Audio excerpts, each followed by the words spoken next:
Hey everyone, it's Jonny Khatru, and today I'm listening to the brand new album from Mexican singer-songwriter Natalia Lafourcade, titled Un Canto por México, Volume 2. Or let's try the intro again, this time en español. Hola a todos, soy Jonny Khatru, y el día de hoy escucharé el nuevo disco de la cantautora mexicana Natalia Lafourcade, Un Canto por México, Volumen 2. Okay, the rest of this video is going to be in English. So I first got into Natalia Lafourcade back in 2017 when she released the first volume of Musas. I had just moved to Mexico at the time, and with the album's updated versions of Mexican folk songs, it was really perfect for me, helping me to learn Spanish at the same time as introducing me to the musical culture of Mexico. Besides that, the music was beautiful. The following year, she released Musas Volume 2, which I also loved. And then in 2020, her most celebrated album yet, which was Un Canto por México Volume 1. And whereas Musas was more about bringing traditional songs into the modern day, Un Canto por México has been more about performing these traditional songs in the traditional format with the original types of instrumentation, and also playing covers and old songs from Natalia in this traditional style. All of these albums, Musas Volume 1 and 2 and Un Canto por México Volume 1, are all wonderful. I gave all of them a 4.0 and I still return to them often. And now we have Un Canto por México Volume 2, which means we're getting another collection of traditional songs and updated versions of her own songs and covers.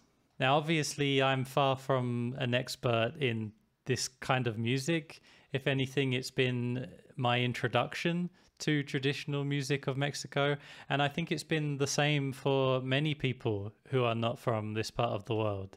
I might not know the background of all the styles of music Natalia plays in, nor the compositions themselves, but this is the beauty of these albums from Natalia. They work as such a beautiful introduction to the music of Mexico's rich cultural heritage. So, getting on to Un Canto por México Volume 2 in particular, we've already had a couple singles released from this album. We had Cien, años, which was very beautiful. It had this slightly mysterious sound. And Tú sí sabes quererme, which I do remember we've heard from her before. And so this was an updated version, again using the more traditional instrumentation. And I enjoyed both of these singles very much, and it got me as excited for this new album as I have been for any of her others. So I'm going to listen to the album for the first time now and give you my immediate reaction and thoughts after each song. If you enjoy the video, please leave a like and don't forget to subscribe. So the first song we're going to listen to is called La Llorona. And this is a traditional song that we have also heard from her before. So it'll be interesting to see how this rendition turns out. Let's go.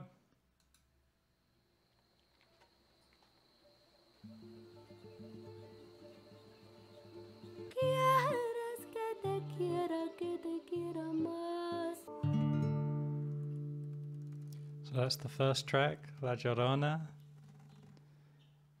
And that was a beautiful way to start the album. Her voice is always front and center in the mix, so you hear every little detail of her emotion in what she's singing. I love that. This was a very sparse sounding version of La Llorona, so much space in the recording. Like I said, her voice is the focal point, but you have all the beautiful guitar all around it. But really, the personality of her voice is what draws you in. Interesting thing about this version is that she sounded almost commanding, harsh in a way at times with the way she was delivering the lyrics, which put against the more melancholic sounds that she was also bringing. It was a great combination. And I loved the whole extended last section. I think they added some extra chords in there as well, which gave it a lovely flair. Yeah, I really enjoyed that version of La Llorona. That was great. The next song is the single Cien años. So let's listen.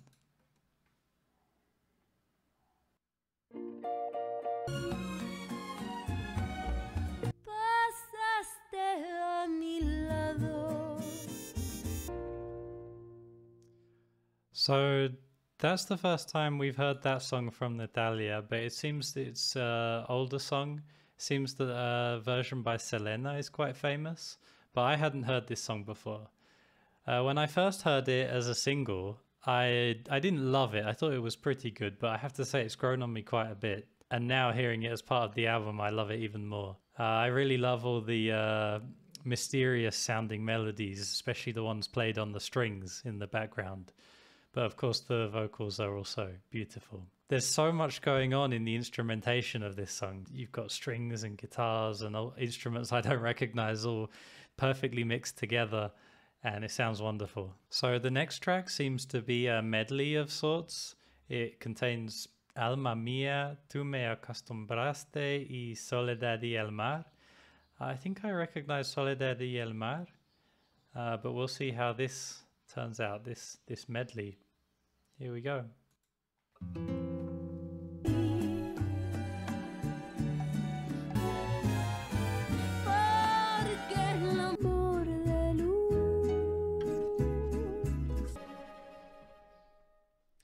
Wow, that was gorgeous. There's so much longing in the music. You can't help but just get swept up in it. And we have yet more of this combination of different instruments, you know, the strings and the brass all coming together beautifully. Alma Mía was lovely. I don't think I knew that song. But then it went into Tú me acostumbraste, which I recognized it immediately as soon as she went into it. I remember it from Musas. This was such a beautiful version. It just carried me away.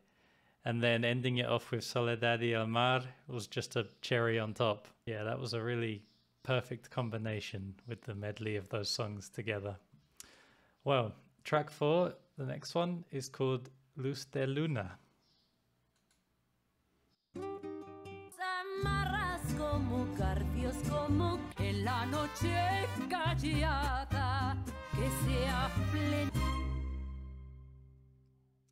So that was Luz de Luna, and I did recognize that song from Musas, I think, as well.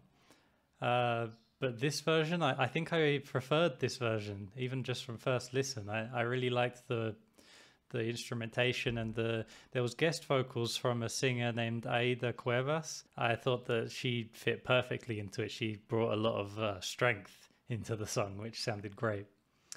The next song is called La Trenza with Amor completo.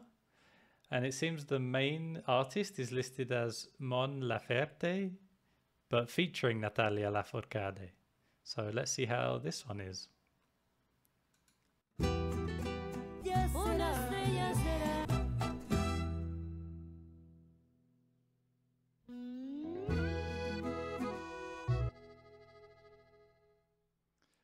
So it seems that those songs are originally from this singer, Mon Laferte, who I think is from Chile.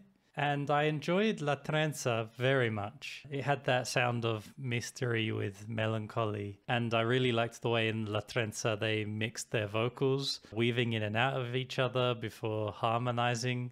That was wonderful. There was quite a sudden stop in the middle of it to go into the next song. They didn't really combine them. It was more just one track with 2 songs in it. And Amor completo was also very nice, but I think I preferred La Trenza. Anyway, the next song is called Nada es verdad, which is Nothing is True.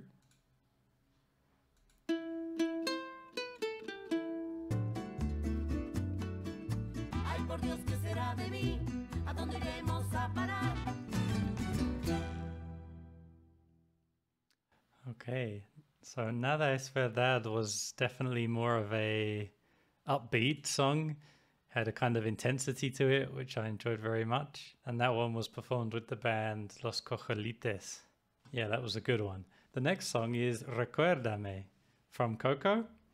If I remember rightly, she performed on the original single version of that song. This is going to be a new version, I suppose, with more traditional instrumentation. Well, it features Carlos Rivera, who was the singer on the original as well, I believe. So, well, let's see how it is.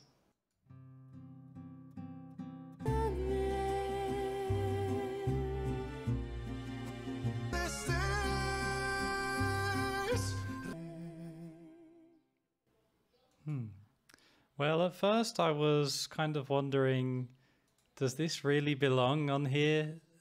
I'm not sure, but then it did go into this more lilting section with all the instrumentation that we've come to enjoy on the album so far, and I did start to feel this is working. It sounds good in this context. I could have done without Carlos Rivera on it though, to be honest. Even the way his voice was produced didn't quite fit for me in the context of the album. But you know, it's not a big deal, and Natalia sounded lovely on it. The next song is once again La Llorona. So presumably this version is going to be quite different to the version that opened the album. Let's find out.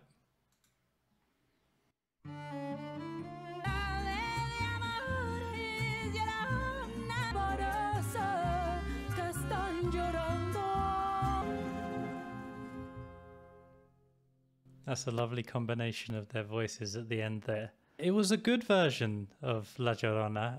I enjoyed the performances of the guest singers very much, but I'm not entirely sure it's enough to justify the same song being on the album twice, especially considering we already had a version of this song from Natalia before on Musas, I believe. It did feel slightly redundant, but nevertheless, can't complain too much because it was once again still beautiful, with all that gorgeous instrumentation that we're coming to expect from this album on the whole. The next song is called Soy la Prohibido.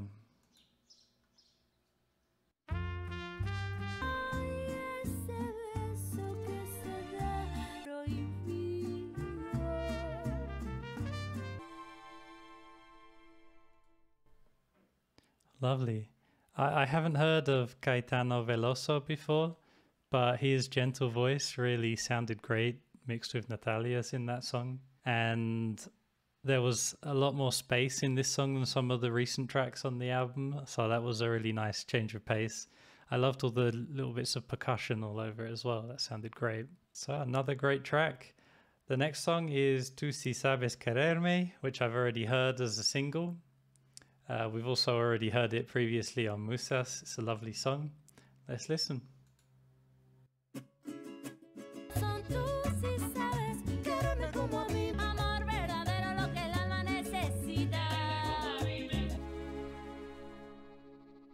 I love that song. I love it. I remember now, I first heard that song on the Musas Volume 1. It's track 1 actually, so it was the first song I heard from Natalia, I think. So obviously it probably had a lot to do with me falling in love with her music. It's got such incredible rhythm, that song. I mean, I'm not much of a dancer, but if I'm gonna dance, I wouldn't mind it being to something like this. The vocals are spot on.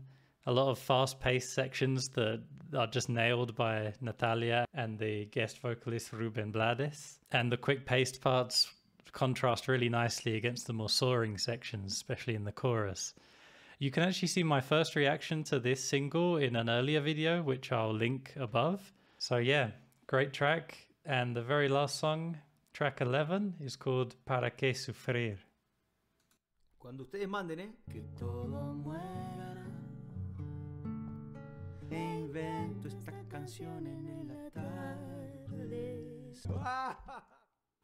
So that's the end of the album. And I didn't know that song, but it's a new version of an old song by Natalia, and it was a lovely way to end the album, returning to the more sparse arrangement of the beginning of the album. Really wrapped it up in a nice way. It seems like a recurring idea of this album is to bring on guest singers to songs that she's maybe done before or older songs of hers and see how it changes up the song.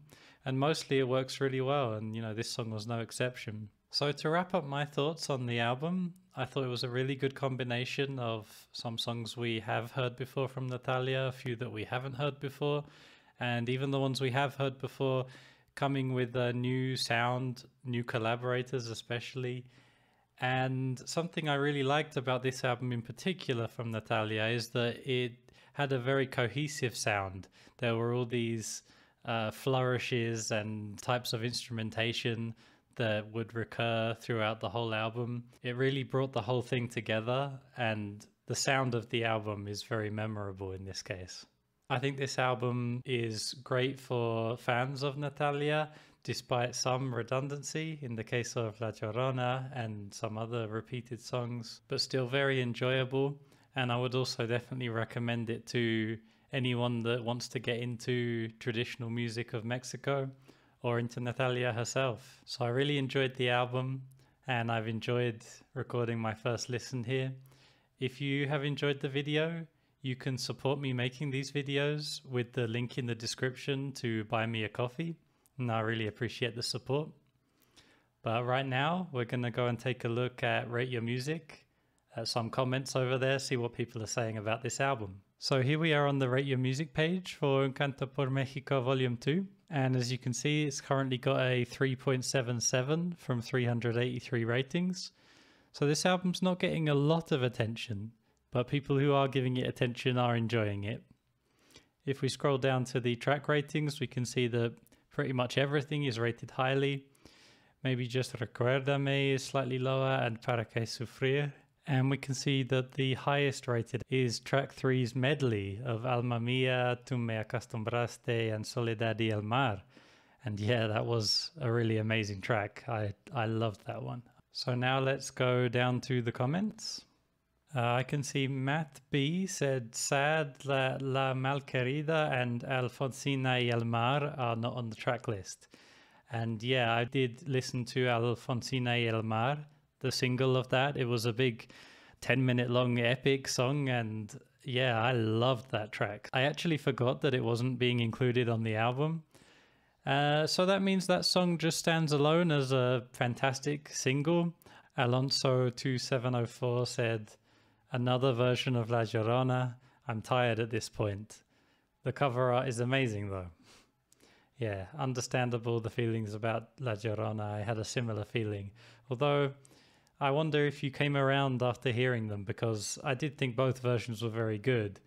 It just could have been a different song being used, is what I was saying, wasn't it?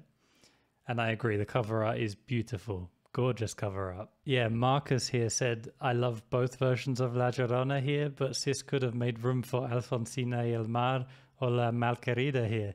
And yeah, that actually brings together my 2 points, that she definitely could have made room for Alfonsina, and only using one version of La Llorona would have been a good way to do that. Recess also said, I like this one more than the previous LP. I think this one has a calm and lovely atmosphere.